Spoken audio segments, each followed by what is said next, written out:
विद्यार्थी मित्रांनो, TY BComच्या advance accounting या विषयातील हा आपला 5वा व्हिडिओ आहे. यामध्ये आपण सिंगल एंट्री सिस्टीम या लेसनमधील मल्टिपल चॉईस क्वेश्चनचा अभ्यास करणार आहोत. इयत्ता 12वीमध्ये आपण सिंगल एंट्री सिस्टीम ऑलरेडी अभ्यासलेला आहे, पण त्याच्यामध्ये एकच मेथड त्या ठिकाणी त्याचा अभ्यास तुम्ही केलेला आहे. परंतु TY BComमध्ये 2 मेथड आपल्याला अभ्यासायचे आहेत आणि आपण अभ्यासलेलो आहोत. आज आपण सिंगल एंट्री सिस्टीमचे मेथड्स, त्यामध्ये कोणते अकाउंट्स आणि कोणते स्टेटमेंट्स आपल्याला बनवावे लागतात हे आपण थिअरी पाहणार आहोत आणि लगेच मल्टिपल चॉईस क्वेश्चनकडे जाणार आहोत.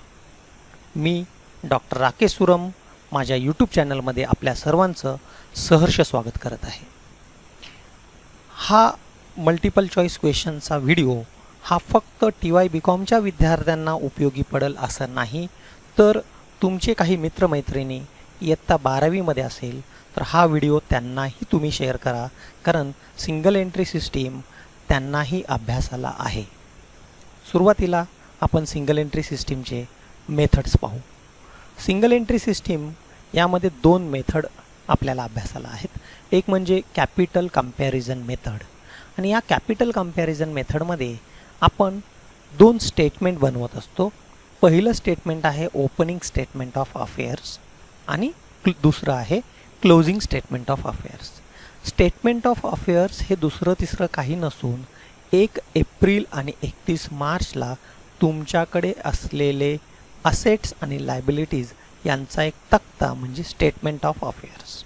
यामध्ये असेट्स आणि लायबिलिटीज मांडून आपण ओपनिंग कॅपिटल आणि क्लोजिंग कॅपिटल शोधू शकतो. त्यानंतर आपल्याला statement showing profit and loss account बनवायचं असतं. यामध्ये आपण क्लोजिंग कॅपिटल आणि ओपनिंग कॅपिटल यांची तुलना करून, कंपॅरिझन करून आपल्या बिझनेसमध्ये प्रॉफिट झाला का लॉस झाला हे आपण शोधू शकतो. उदाहरण सांगतो म्हणजे लक्षात येईल. जर 1 एप्रिलला तुम्ही 50,000 रुपयाचं भांडवल आणलं आणि 31 मार्चला तुमचं भांडवल 75,000 रुपये झालं असेल, तर आपण सांगू शकतो या ठिकाणी आपलं भांडवल वाढलेलं आहे, म्हणजे क्लोजिंग कॅपिटलमधून ओपनिंग कॅपिटल वजा केलं तर 25,000 रुपये हा तुमचा नेट प्रॉफिट आहे. दुसरी मेथड कन्व्हर्जन मेथड. या कन्व्हर्जन मेथडमध्ये कधी जर ओपनिंग बॅलन्स कॅपिटल बॅलन्स दिलेला नसेल तर आपल्याला ओपनिंग स्टेटमेंट ऑफ अफेअर्स तयार करावं लागतं, जेणेकरून ओपनिंग कॅपिटल आपल्याला शोधता येईल. त्यानंतर मेमोरँडम म्हणजे कच्चं, temporary, time being, sundry debtors account, sundry creditors account, bills receivable account, bills payable account हे अकाउंट्स आपल्याला तयार करावे लागतात, कारण उदाहरणामध्ये एक्झाम्पलमध्ये काही मिसिंग फिगर आपल्याला दिलेले असतात. हे मिसिंग फिगर शोधण्यासाठी आपण या 4 पैकी 4ही किंवा काही अकाउंट्स आपल्या एक्झाम्पलप्रमाणे आपण बनवत असतो. आता कोणते मिसिंग फिगर असतात ते आपण पुढच्या स्लाईडमध्ये बघणार आहोत. त्यानंतर शेवटी आपल्याला trading profit and loss account आणि बॅलन्स शीट बनवायचा असतो. Trading profit and loss account आपण ग्रॉस प्रॉफिट, नेट प्रॉफिट त्यामध्ये शोधत असतो, आणि बॅलन्स शीट एक फायनान्शियल पोझिशन शोधण्यासाठी आपण बॅलन्स शीट बनवत असतो. असे 2 पद्धती यामध्ये आहेत, कॅपिटल कंपॅरिझन मेथड आणि कन्व्हर्जन मेथड, म्हणजेच conversion of single entry into the double entry bookkeeping system. पुढे आता इयत्ता 11वी 12वी आणि FY BComला आपण डबल एंट्री सिस्टीममध्ये बॅलन्स शीटमध्ये कॅपिटल कसं लिहित असतो याचा आपण अभ्यास केलेला आहे. उदाहरणार्थ सगळ्यात पहिले आपण डबल एंट्री बुककीपिंग सिस्टीममध्ये इयत्ता 11वीला आपण एकल व्यापारी म्हणजे सोल ट्रेडिंग कंपनीचं बॅलन्स शीट अभ्यासलेलं आहे. 12वीला पार्टनरशिप कॅपिटल म्हणजे भागीदारी संस्थेचं आपण अभ्यास केलेला आहे, आणि FY BComला cooperative societies, not for profit organisation आणि SY BComला कंपनी फायनल अकाउंट या सर्वांमध्ये आपण कॅपिटल कशा पद्धतीने लिहितो. सुरुवातीला आपण ओपनिंग कॅपिटल लिहितो, त्यामध्ये इंटरेस्ट ऑन कॅपिटल भांडवलावरचं व्याज हे आपल्याला मालकाला मुद्दलासह परत द्यायचं असतं म्हणून ते ॲड करतो. ॲडिशनल कॅपिटल जर त्या मालकाने आणखी वर्षभरात जास्तीचं भांडवल आणलं असेल तर व्यवसाय बंद करताना ते पैसे त्यांना परत द्यायचे असतात आणि वर्षभरामध्ये झालेला नफासुद्धा त्यांना परत द्यायचा असतो.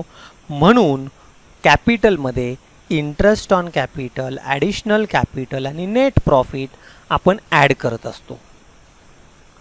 त्यानंतर जर वर्षभरामध्ये त्या एकल व्यापाऱ्याने किंवा भागीदारी संस्थेमध्ये भागीदाराने जर काही ड्रॉइंग्स केले असतील तर त्याच्याने आपलं भांडवल कमी होत असतं, म्हणून आपण ड्रॉइंग्ज लेस करतो आणि त्याच्यावरचं व्याज म्हणजे इंटरेस्ट ऑन ड्रॉइंग्ज हे सुद्धा आपण त्यामधून लेस करतो आणि शेवटी आपण क्लोजिंग कॅपिटल शोधत असतो. आता आपल्याला सिंगल एंट्री सिस्टीममध्ये वेगळी पद्धत वापरायची आहे. मुलं ही पद्धत हा फॉर्म्युला पाठ करतात. मी तुम्हाला सांगतो हे पाठांतर न करता तुम्ही थोडक्यात कसं लक्षात ठेवू शकता. ही पद्धत आपण 11वी 12वी FYला पाहिलेलं आहे. परंतु सिंगल एंट्री मेथडमध्ये statement showing profit and loss account आपल्याला बनवायचं असेल, इथे आपण क्लोजिंग कॅपिटल शोधलं, इथे आपल्याला नफा शोधायचा आहे. काय शोधायचं आहे? नफा शोधायचा आहे. त्यासाठी सगळ्यात पहिले म्हणजे इथे क्लोजिंग कॅपिटल जे दिलं ते सुरुवातीला घ्यायचं. क्लोजिंग कॅपिटल, त्यामध्ये add drawings, add interest on drawings. जिथे आपण इथे ड्रॉइंग्ज आणि इंटरेस्ट ऑन ड्रॉइंग्ज लेस केलेत, इथे तुम्ही ते ॲड करायचे आहेत. इथे आपण additional capital, interest on capital add केलेलं आहे. सिंगल एंट्री सिस्टीममध्ये ते लेस करायचे आहेत. म्हणजे less additional capital, less interest on capital आणि शेवटी लेस ओपनिंग कॅपिटल. म्हणजे या ठिकाणी ओपनिंग कॅपिटलवरून आपण क्लोजिंग कॅपिटल शोधलेलं आहे. इथे आपल्याला नेट प्रॉफिट शोधायचा आहे. म्हणजे या ठिकाणी लेस ओपनिंग कॅपिटल, जेणेकरून आपल्याला नेट प्रॉफिट कॅल्क्युलेट करता येईल. म्हणजे थोडक्यात लक्षात काय ठेवायचं आहे की डबल एंट्री बुक किपिंग सिस्टीममध्ये क्लोजिंग कॅपिटल करताना जे काही ॲडजस्टमेंट आपण ॲडलेस करतो, सिंगल एंट्री सिस्टीममध्ये ते उलटं करायचं आहे. म्हणजे ड्रॉइंग्ज आणि इंटरेस्ट ऑन ड्रॉइंग्ज इथे लेस केले, इथे ॲड करा. इंटरेस्ट ऑन कॅपिटल आणि ॲडिशनल कॅपिटल इथे ॲड केले, सिंगल एंट्री सिस्टीममध्ये लेस करा. पुढे आपण पाहूया why these accounts or statements are prepared. Single entry सिस्टीममध्ये असे अकाउंट्स का बनवतात किंवा स्टेटमेंट का बनवतात. एक मोठा तक्ता मी या ठिकाणी दिलेला आहे. दोन्ही मेथडमध्ये आपण सुरुवातीला ओपनिंग स्टेटमेंट ऑफ अफेअर्स बनवतो ओपनिंग कॅपिटल शोधण्यासाठी. क्लोजिंग स्टेटमेंट ऑफ अफेअर्स बनवतो क्लोजिंग कॅपिटल शोधण्यासाठी. Statement of profit and loss किंवा प्रॉफिट ऑर लॉस याच्यामध्ये नफा आणि तोटा शोधण्यासाठी. बॅलन्स शीट बनवत असतो फायनान्शियल पोझिशन चेक करण्यासाठी. त्यानंतर 4 अकाउंट्स आपण बनवत असतो. Memorandum debtors, creditors, bills receivable आणि बिल्स पेएबल. डेटर्स अकाउंट का बनवतो?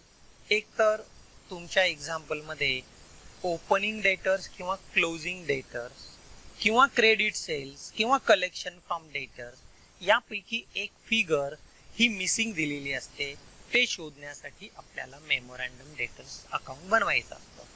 तसंच मेमोरँडम क्रेडिटर्स अकाउंटमध्ये ओपनिंग क्रेडिटर्स, क्लोजिंग क्रेडिटर्स किंवा क्रेडिट परचेसेस किंवा कलेक्शन, याला आपण कलेक्शन म्हणण्यापेक्षा आपण पेमेंट म्हणू आपण, कारण क्रेडिटरला आपण किती पैसे दिलेले हे आपण कॅल्क्युलेट करत असतो. तसंच बिल्स रिसिवेबल अकाउंट आणि पेएबल अकाउंटमध्ये ओपनिंग आणि closing balance, bills receivable received याला आपण ॲक्सेप्टन्स रिसिव्ड असं म्हणतो, आणि किती बिल्स रिसिवेबल ऑनर्ड झालेले आहेत म्हणजे त्या बिलांचे पैसे आपल्याला मिळालेले आहेत. त्यानंतर बिल्स पेएबल मध्ये ओपनिंग क्लोजिंग बॅलन्स, किती बिल्स पेएबल आपण इश्यू केलेले आहेत आणि किती बिल्स पेएबल आपण ऑनर केलेले आहेत म्हणजे पेमेंट केलेलं आहे. हे 4 अकाउंट्स आपण का बनवतो? एक्झाम्पल मध्ये या 4 पैकी एक म्हणजे ओपनिंग बॅलन्स किंवा क्लोजिंग बॅलन्स किंवा क्रेडिट सेल्स किंवा परचेसेस किंवा पेमेंट, कोणतीही एक आयटम या ठिकाणी मिसिंग असते, ते आपल्याला कॅल्क्युलेट करायचं असतं. त्यानंतर trading profit and loss account मध्ये ट्रेडिंग अकाउंट आपण ग्रॉस प्रॉफिट शोधण्यासाठी, प्रॉफिट अँड लॉस अकाउंट आपण नेट प्रॉफिट शोधण्यासाठी तयार करत असतो आणि शेवटी बॅलन्स शीट का तयार करतो? Balance sheet to see the financial position at the end of the year. हे मी तुम्हाला थोडक्यात का सांगितलं? कारण या अकाउंट्सच्या बेसवरती आपल्याला मल्टिपल चॉईस क्वेश्चनमध्ये काही प्रश्न येणार आहेत. पुढे आपण सुरू करूयात. प्रश्न पहिला, single entry system is an. आता ही पद्धत कोणती आहे, कशी आहे? Single entry system is an incomplete, unscientific, incomplete scientific, complete scientific किंवा नन ऑफ द अबव. विद्यार्थी मित्रांनो, सिंगल एंट्री सिस्टीम तसं आपण पाहिलं तर ही सिस्टीम नाही आहे. डबल एंट्री बुक किपिंग जे आहे ही एक सिस्टीम आहे, पद्धत आहे. पण ज्या लोकांना अकाउंट येत नाही, जे इलिटरेट असतात, अडाणी असतात, काही दूधवाले असतील किंवा काही भाजी विकणारे लोक असतील, हे single entry book keeping system वापरत असतात.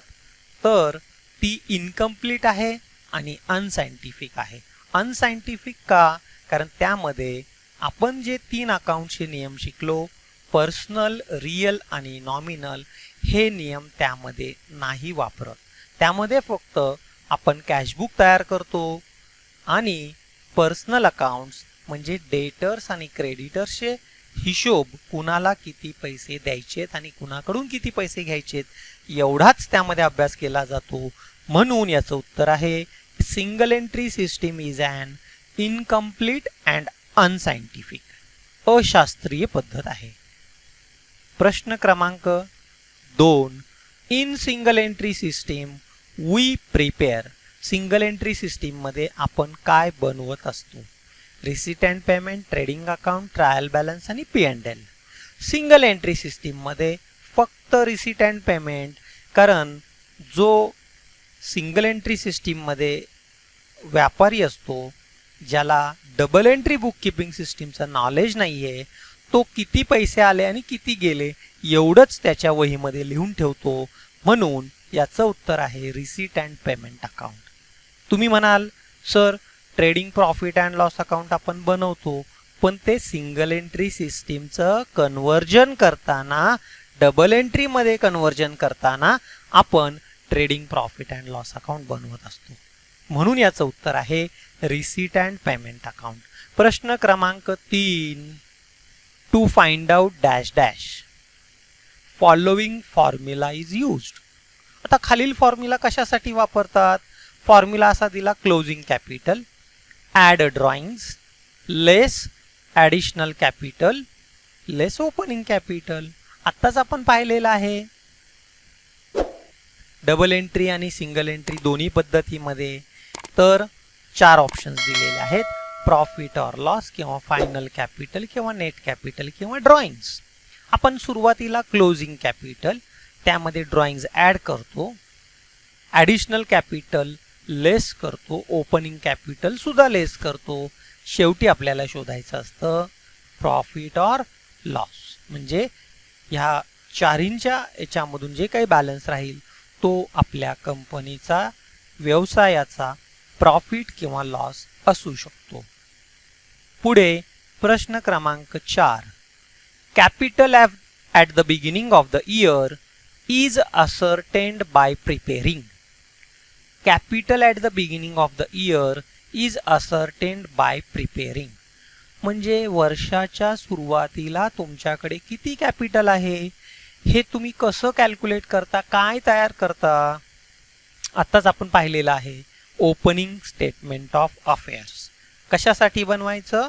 1 एप्रिलला असलेलं कॅपिटल शोधण्यासाठी. क्लोजिंग स्टेटमेंट ऑफ अफेअर्स 31 मार्चला तुमचं कॅपिटल किती आहे हे शोधण्यासाठी. पुढचा प्रश्न, प्रश्न क्रमांक 5. Question number 5, in single entry dash dash accounts are maintained. Single entry मध्ये कोणते अकाउंट्स मेंटेन केले जातात? Debtors, creditors, assets, expenses, only assets and liabilities. याचं उत्तर आहे डेटर्स अँड क्रेडिटर्स. उदाहरण सांगतो म्हणजे तुम्हाला लक्षात येईल. एक दूधवाला आहे असं तुम्ही समजा.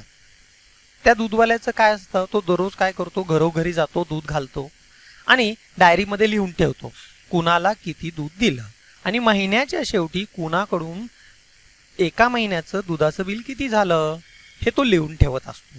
ऑन द कॉन्ट्ररी तो घरी जात असताना त्यांच्या गुरांसाठी, गाई म्हशींसाठी तो चारा कडबा घेऊन जात असतो आणि ते जर तो उधारीवर घेत असेल तर तो फक्त डेटर्स आणि क्रेडिटर्स आणि 1 तारखेनंतर कुणी किती पैसे दिले आणि कोणाकडे किती शिल्लक आहे.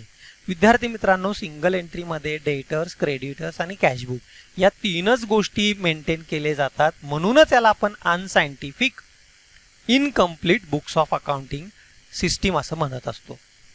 म्हणून याचं उत्तर आहे डेटर्स अँड क्रेडिटर्स. पुढचा प्रश्न, प्रश्न क्रमांक 6. Single entry system cannot be maintained bye. कोण सिंगल एंट्री सिस्टीम मेंटेन करत नाही? भागीदारी संस्था, कंपनी का एकल व्यापारी? दूधवाला एकल व्यापारी असतो किंवा भागीदारी संस्था.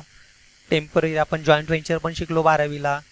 काही भागीदारी संस्था ज्यांना डबल एंट्री बुक किपिंग सिस्टीमचं नॉलेज नाहीये, फक्त एका व्यक्तीने व्यवसाय करण्याऐवजी 2 किंवा 3 व्यक्ती, जर ती भागीदारी संस्था अनरजिस्टर्ड असेल तर ते सिंगल एंट्री सिस्टीम मेंटेन करू शकतात.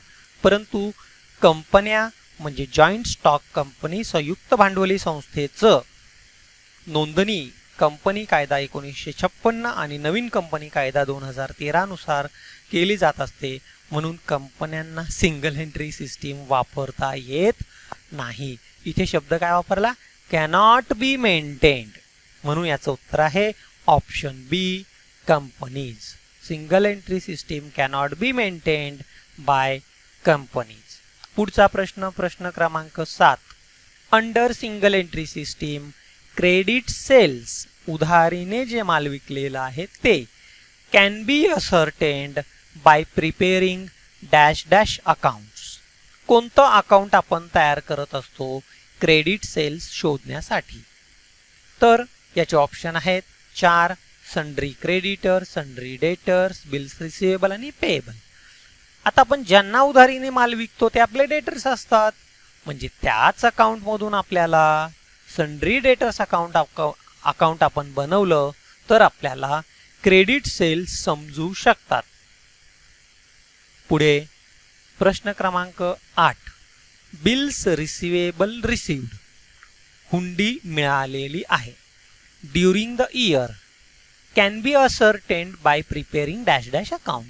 कोणतं अकाउंट बनवल्यावर बिल्स रिसिवेबल किती मिळाले आपल्याला कळेल? अगदी साधं आणि सोपं. प्रश्नामध्येच त्याचं उत्तर आहे बिल्स रिसिवेबल अकाउंट.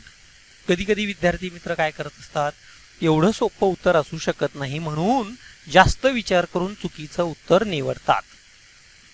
आपण बिल्स रिसिवेबल अकाउंट आपण का बनवतो? त्यामध्ये 4च गोष्टी दिलेल्या असतात. Opening balance, closing balance, bills receivable received आणि बिल्स रिसिवेबल ऑनर्ड आणि डिसऑनर्ड असेल तर बिल्स रिसिवेबल किती मिळालेले आहेत हे शोधण्यासाठी बिल्स रिसिवेबल अकाउंट आपल्याला बनवावं लागतं. पुढचा प्रश्न, प्रश्न क्रमांक 9. Bills receivable dishonoured is debited to dash dash account and credited to dash dash account. विद्यार्थी मित्रांनो, असा प्रश्न आला तर तुमच्याकडे वही पेन असणं गरजेचं आहे. आता ब्लाइंडली तुम्ही उत्तर देऊ शकत नाही. 4 ऑप्शन आहेत पण कन्फ्युजिंग आहेत. बिल्स रिसिवेबल डिसऑनर्ड, आपल्याकडे बिल्स रिसिवेबल आहे परंतु ड्यू डेटला आपण ड्रॉईकडे गेलो, ड्रॉईनी पैसे दिलेले नाही, ते बिल डिसऑनर झालेलं आहे. मग debited to dash dash account, कोणत्या अकाउंटला डेबिट टाकतात आणि कोणत्या अकाउंटला क्रेडिट टाकतात? मग यासाठी आपण काय करू? जर्नल एंट्री पाहू.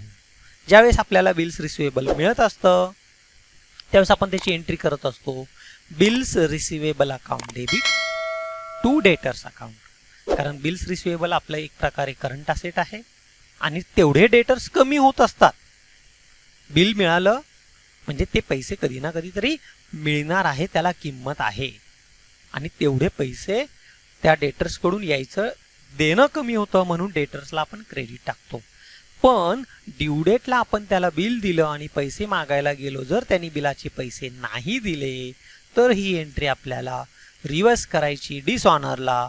When bills receivable is dishonoured the journal entry is debtors account debit to bills receivable. डेटर्सला डेबिट टाका, बिल्स रिसिवेबलला क्रेडिट टाका. म्हणून या प्रश्नाचं उत्तर आहे when bills receivable dishonored is debited to debtors account and credited to bills receivable account. एवढं सोपं आहे. म्हणून मी मागच्या व्हिडिओमध्ये तुम्हाला सांगितलं होतं अकाउंटचं पेपर देताना वही, पेन, नोटपॅड असणं आवश्यक आहे. पुढचा प्रश्न क्रमांक 10.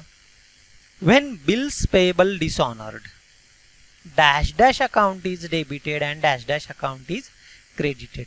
उलटा प्रश्न विचारलेला आहे.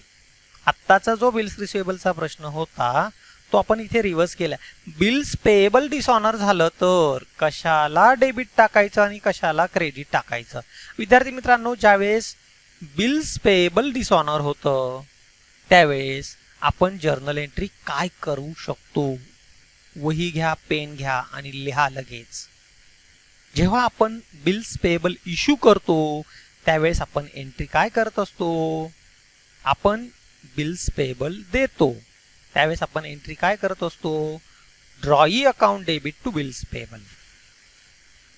बरोबर आहे का? नाही. बरोबर आहे का? नाही. बिल्स पेएबल कोण देत असतं? बिल ऑफ एक्सचेंज मध्ये दोन व्यक्ती असतात, एक म्हणजे सेलर आणि बायर. सेलर माल विकतो, बायर माल खरेदी करतो. सेलर बिल काढतो, बायर काय करतो? ते बिल सही करतो आणि ते पुन्हा कोणाकडे देऊन टाकतो? सेलरकडे देऊन टाकतो. म्हणजे याची एंट्री होणार seller account debit. Seller account debit. Seller म्हणजे कोण? Creditor. Creditors account debit to bills payable. पण ज्यावेळेस हे बिल डिसऑनर होतं त्यावेळेस ती एंट्री आपल्याला उलटी करायची, रिव्हर्स करायची. रिव्हर्स म्हणजे काय?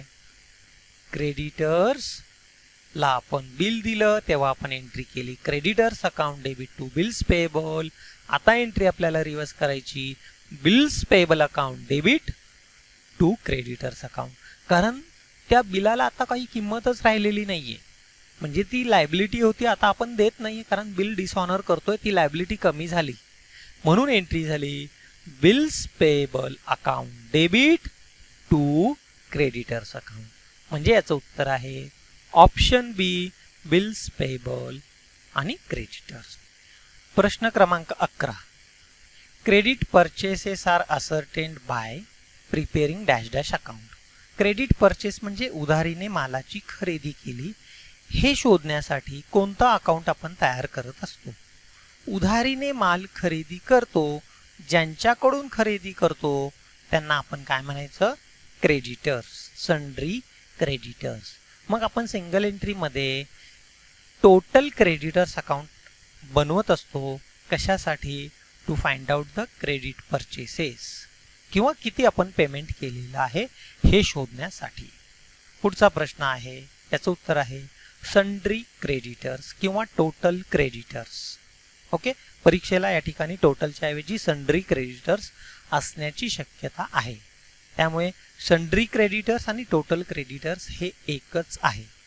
पुढचा प्रश्न, credit sales are ascertained by preparing dash dash account. Credit sales शोधण्यासाठी कोणतं अकाउंट आपण बनवत असतो? क्रेडिट सेल्स म्हणजे ज्या लोकांना आपण उधारीने माल विकत असतो, म्हणजे ते असतात डेटर्स. मग क्रेडिट सेल्स शोधण्यासाठी we prepare total debtors account. Debtors म्हणजे ज्यांना उधारीने माल विकतो, त्यामुळे क्रेडिट सेलसाठी आपण टोटल डेटर्स अकाउंट बनवत असतो. पुढचा प्रश्न क्रमांक 13. इफ क्लोजिंग कॅपिटल इज, हे चिन्ह आहे ग्रेटर दॅनचं, च्यापेक्षा जास्त. If closing capital is greater than opening capital, म्हणजे तुम्ही सुरुवातीला भांडवल आणलं असेल 1,00,000 रुपये आणि वर्षाच्या शेवटी तुमचं भांडवल झालं 1,25,000 रुपये, याचा अर्थ तुम्हाला काय झालेला आहे? प्रॉफिट झालेला आहे. तुमचं भांडवल वाढलं, नफा झाला तर तुमचं भांडवल वाढत असतं. म्हणून याचं उत्तर आहे ऑप्शन सी, प्रॉफिट. पुढचा प्रश्न, प्रश्न क्रमांक 14. हे थोडं न्यूमेरिकलवर आधारित आहे. कॅल्क्युलेटर तयार ठेवा. व्हिडिओ पॉज करा, कॅल्क्युलेटर तयार ठेवा. If capital at the end of the year is 80,000 म्हणजे क्लोजिंग कॅपिटल 80,000. कॅपिटल इंट्रोड्युस्ड म्हणजे वर्षभरामध्ये ॲडिशनल कॅपिटल आणले 30,000. ड्रॉइंग्ज आहेत 20,000. सुरुवातीला तुमचं भांडवल होतं फक्त 20,000. आता नेट प्रॉफिट शोधायचा आहे. फॉर्म्युला सिंगल एंट्रीचा शिकवलेला आहे तुम्हाला. काय आहे फॉर्म्युला? आहे क्लोजिंग कॅपिटल 80,000. त्यामध्ये दोन गोष्टी आपण ॲड करतो, ड्रॉइंग्ज आणि इंटरेस्ट ऑन ड्रॉइंग्ज. इथे इंटरेस्ट ऑन ड्रॉइंग्ज नाही आहे.